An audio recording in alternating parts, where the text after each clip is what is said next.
नमस्कार दोस्तों, अग्निपुराण में आपका बहुत बहुत स्वागत है।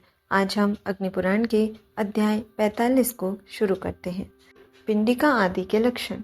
भगवान हयग्रीव कहते हैं, ब्राह्मण, अब मैं पिंडिका का लक्षण बता रहा हूँ।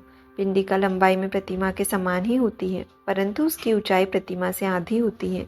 पिंडिका को 64 कुटों से युक्त करके नीचे की 2 पंक्ति छोड़ दे और उसके ऊपर का जो कोष्ठ है उसे चारों ओर दोनों पार्श्वों में भीतर की ओर से मिटा दे। इसी तरह ऊपर की 2 पंक्तियों को त्याग कर उसके नीचे का जो एक कोष्ठ है उसे भीतर की ओर से यत्नपूर्वक मिटा दे। दोनों पार्श्वों में समान रूप से यह क्रिया करे। दोनों पार्श्वों के मध्यगत जो 2 चौक हैं उनका भी मार्जन कर दे। तदनंतर उसे 4 भागों में बांटकर विद्वान पुरुष ऊपर की 2 पंक्तियों को मेखला माने।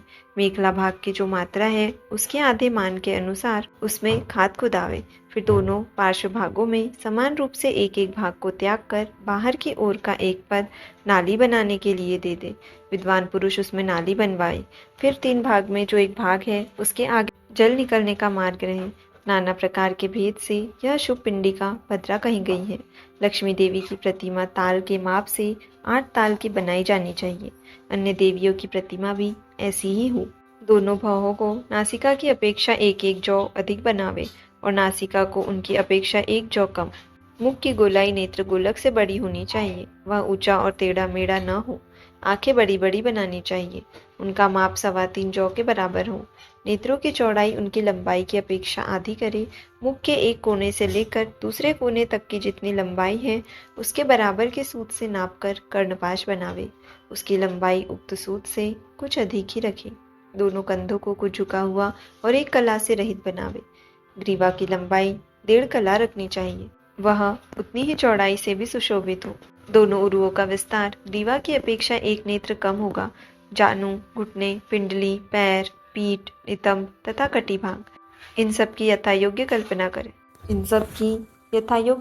करें। हाथ की अंगुलियां बड़ी हो, वे परस्पर अवरुद्ध न हो। बड़ी अंगुली की अपेक्षा छोटी अंगुलियां 7वें अंश से रहित हो।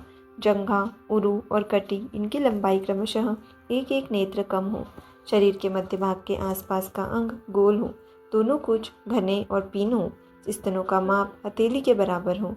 कटी उनकी अपेक्षा 1.5 कला अधिक बड़ी हो। शेष चिन्ह पूर्ववत रहे। लक्ष्मी जी के दाहिने हाथ में कमल और बाएं हाथ में बिल्व फल हो। उनके पार्श्व भाग में हाथ में चवर लिए 2 सुंदरी स्त्रियां खड़ी हो।